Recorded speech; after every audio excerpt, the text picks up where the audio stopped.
2025 সালের সকল এসএসসি পরীক্ষার্থীর জন্য পরীক্ষা গ্রহণ সম্পর্কিত বেশ কয়েকটি গুরুত্বপূর্ণ শিক্ষা বোর্ড থেকে নির্দেশনা দেওয়া হয়েছে। এই নির্দেশনাগুলিকে মেনেই পরীক্ষা হলে তোমাদেরকে বসতে হবে।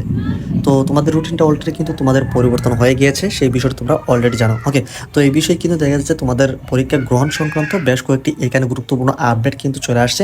এই বিষয়গুলিকে অবশ্যই মাথায় রাখতে হবে পরীক্ষাতে বসার পরবর্তী সময়গুলোতে।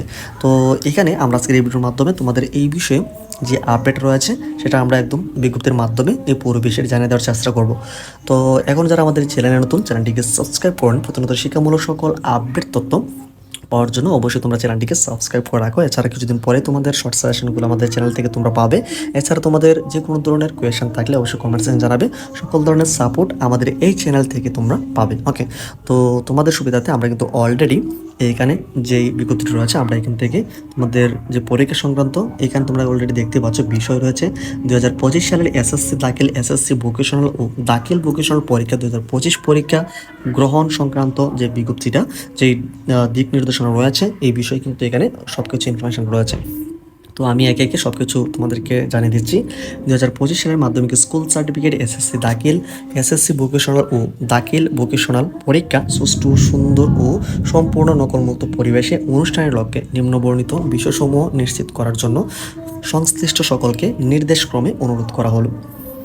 1 নম্বরে এখানে আমরা দেখতে পাচ্ছি প্রত্যেকটা শিক্ষার্থী এখানে শিক্ষার্থীদের উদ্দেশ্যে যে বিষয়টি বলেছে, পরীক্ষা শুরুর কমপক্ষে 30 মিনিট পূর্বে সকল পরীক্ষার্থীকে অবশ্যই পরীক্ষা কেন্দ্রে প্রবেশ আসন গ্রহণ করতে হবে।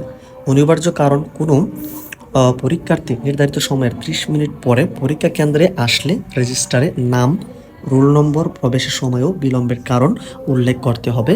বিলম্বে আসা পরীক্ষার্থীদের তালিকা প্রতিদিন কেন্দ্র সচিব সংশ্লিষ্ট বোর্ডকে অবহিত করবে। তবে পরীক্ষা শুরুর 30 মিনিট পর কোনো পরীক্ষার্থীর পরীক্ষা কেন্দ্রে প্রবেশ বা পরীক্ষা গ্রহণে অনুমতি প্রদান করা যাবে না। এই বিষয়টি খুবই গুরুত্বপূর্ণ তোমাদের সকলের জন্য। তোমরা যারা তোমাদের পরীক্ষা কেন্দ্র থেকে একটু দূরবর্তী স্থানে রয়েছে সেক্ষেত্রে অবশ্যই চেষ্টা করবে একটু হাতে সময় নিয়ে, কারণ হচ্ছে এখানে বলাই হয়েছে পরীক্ষা যেই সময়টুকুতে তোমাদের পরীক্ষা অনুষ্ঠিত হচ্ছে সেই সময়ের 30 মিনিট অর্থাৎ আধা ঘন্টা আগে পরীক্ষা হলে আসন গ্রহণ করতে হবে। এছাড়া কিন্তু দেখা যাচ্ছে বিভিন্ন কারণে কিন্তু যানজট থাকে, এছাড়া অনেক ধরনের তোমাদের মেনুয়ালি সমস্যা থাকতে পারে। সেই ক্ষেত্রে এখানে পরীক্ষা যখন শুরু হবে তার পরবর্তী 30 মিনিট পর যদি তোমরা পরীক্ষা হলে যাও সেক্ষেত্রে কিন্তু তোমাদের পরীক্ষা নাও দিতে পারে, কারণ এখানে তারা কিন্তু পরীক্ষা গ্রহণে অনুমতি প্রদান করা যাবে না। এই বিষয়টি কিন্তু এখানে উল্লেখ রয়েছে, সেই বিষয়ে অবশ্যই তোমরা অবগত থাকবে। তারপরে এখানে যে বিষয়টি বলেছে, কেন্দ্র সচিব ব্যতীত পরীক্ষা কেন্দ্রে অন্য কেউ মোবাইল ফোন কিংবা মোবাইল ফোনের সুবিধা সহ ঘড়ি, কলম বা অনুমোদিত ইলেকট্রনিক ডিভাইস ব্যবহার করতে পারবে না। অর্থাৎ বিভিন্ন ধরনের ইলেকট্রনিক যে ডিভাইস রয়েছে মোবাইল ফোন সহ এইগুলো তো ব্যবহার করা যাবেই না।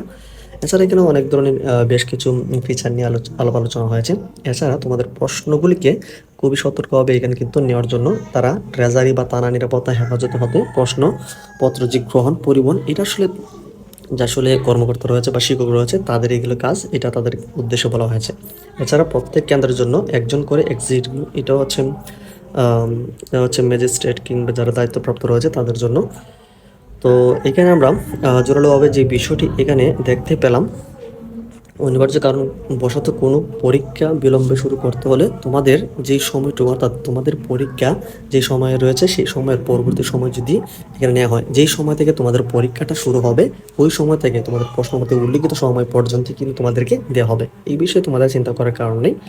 তো এছাড়া এখানে আরও একটি বিষয় এখানে দেখতে পেয়েছি, সামাজিক যোগাযোগ মাধ্যমে প্রশ্ন ফাঁস সংক্রান্ত, গুজব সংক্রান্ত অনেক ধরনের এখানে রয়েছে। এছাড়া তোমাদের যে এই বিষয়ে তো নিরাপত্তা বাহিনী কাজ করবে। এছাড়া তোমাদের যে কোচিং রয়েছে, কোচিংগুলোকে 10 এপ্রিল থেকে বন্ধ হয়ে পরীক্ষার যতদিন রয়েছে ততদিন পর্যন্ত কিন্তু কোচিং চ্যানেলগুলো বন্ধ করার এখানে নির্দেশ দেওয়া আছে। তো এখানে আরও অনেক ধরনের বেশ কিছু ইনফরমেশন রয়েছে যে বিষয়গুলি তোমাদেরকে পড়ে নিতে হবে নিজ দায়িত্বে, তাহলে কিন্তু তোমাদের সকলের জন্য অনেক ভালো হবে। তো অবশ্যই তোমরা পরীক্ষা হলে 30 মিনিট পূর্বে অবশ্যই তোমরা আসন গ্রহণ করবে, আর চেষ্টা করবে একটু হাতে সময় নিয়ে তোমরা পরীক্ষা হলে বা পরীক্ষা কেন্দ্রে যাওয়ার জন্য একটা রেডি হয়ে থাকার জন্য। তো তোমাদের সকলের জন্য শুভকামনা, এমনকি দোয়া রইল তোমাদের সকলের পরীক্ষা অনেক ভালো হোক, ভালো রেজাল্ট করো। তো এছাড়া তোমাদের যদি কোনো প্রশ্ন থাকে বা কোনো কিছু জানার থাকে অবশ্যই আমাদেরকে কমেন্টস জানাতে পারো। তোমাদের সকল সাপোর্ট আমাদের এই চ্যানেল থেকে পাবে, সেজন্য অবশ্যই তোমরা চ্যানেলটিকে সাবস্ক্রাইব করে রাখো।